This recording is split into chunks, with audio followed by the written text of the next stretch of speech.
Hello everyone, मैं Sangeeta ma'am आप सबको स्व अध्ययन पर स्वागत करती हूँ।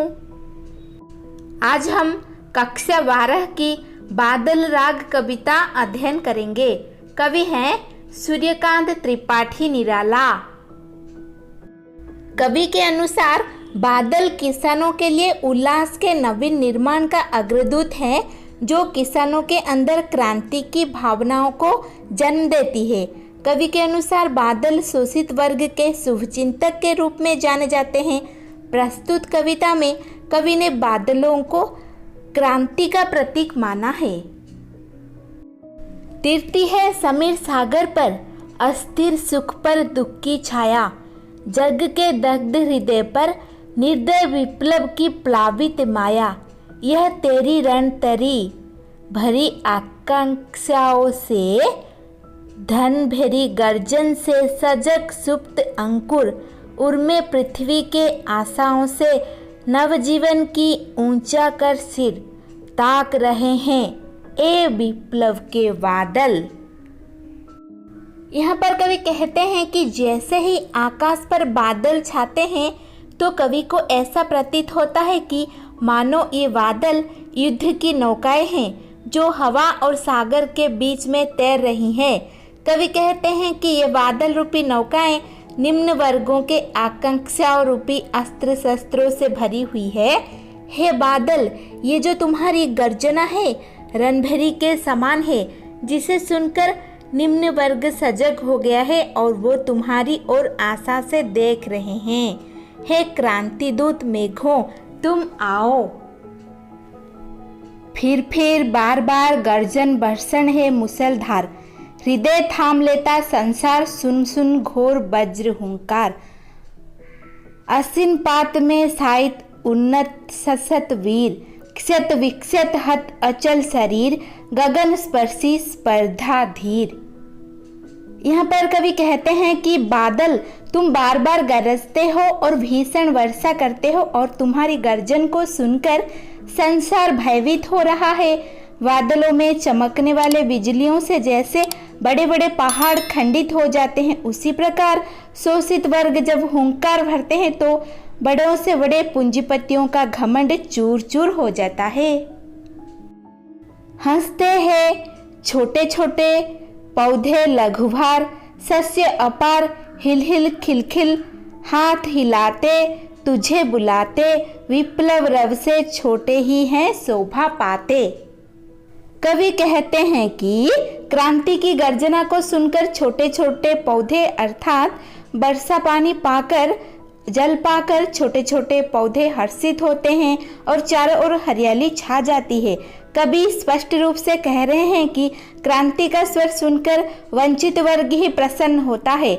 जब क्रांति आती है तो सबसे ज्यादा पूंजीपति भयभीत होते हैं, क्योंकि उन्हें अपनी धन संपत्ति की हानि का भय सताता है। अट्टालिका नहीं है रे आतंक भवन, सदा पंखवर ही होता जल विप्लव प्लावन, छिद्र प्रफुल्ल जलज से सदा उछलता नीर, रोग शोक में भी हंसता है शैशव का सुकुमार शरीर। यहाँ पर कवि कहते हैं कि क्रांति के दूत बादल, पूंजीपतिया शोषक वर्ग के ये ऊंचे ऊंचे विशाल भवन तेरी क्रांति आ जाने से ऐसो आराम या राग रंग के महल नहीं रह गए हैं, बल्कि ये तो आतंक और भय के स्थान बन गए हैं। तुम्हारी क्रांतिपूर्ण गर्जना को सुनकर सुविधा भोगी वर्ग के लोग अपने विशाल महलों में भी भयभीत हो रहे हैं। अब उन्हें मिटा दो। बाढ़ का विनाशकारी प्रभाव जिस प्रकार सदैव कीचड़ पर होता है, उसी प्रकार क्रांति का फूल से पानी सदा छलकता रहता है। रोग और दुख में भी बच्चे का सुकोमल शरीर सदा हंसता मुस्कुराता रहता है। ठीक ऐसे ही विनाशकारी क्रांति आ जाने पर सर्वहारा वर्ग के लोग भी हंसते मुस्कुराते रहते हैं। क्रांति का उनके जीवन पर कोई विनाशकारी प्रभाव नहीं होता। क्रांति से पूंजीपति शोषक ही भयभीत होते हैं, क्योंकि उन्हें अपने साम्राज्य के नष्ट होने का खतरा बना रहता है। सर्वहारा या शोषित वर्ग उससे तनिक भी भयभीत नहीं होते, वे तो विपरीत आनंदित होते हैं। रुद्ध कोश है क्षिब्धतोष, अंगना अंग से लिपटे भी आतंक अंक पर कांप रहे हैं। धनी वज्र गर्जन से बादल, त्रस्त नयन मुख ढांप रहे हैं। जिन्न बाहु है सिन्न शरीर, तुझे बुलाता कृषक अधीर। ए विप्लव के वीर, चूस लिया है उसका सार, हाड़ मात्र ही है आधार, ए जीवन के पारावार। कवि क्रांति के प्रतीक बादलों को संबोधित करते हुए कहते हैं कि हे क्रांति के दूत बादल, पूंजीपति एवं शोषक वर्ग ने शोषित वर्ग के निम्न एवं निर्धन लोगों का शोषण करके अपने खजाने भर लिए हैं। उन्होंने गरीबों के धन एवं उनकी संपदा पर अपना अधिकार कर लिया है, लेकिन अभी भी धन इकट्ठा करने की उनकी इच्छा समाप्त नहीं हुई। खजाने भरे होने पर भी इन धनी लोगों को संतोष नहीं है।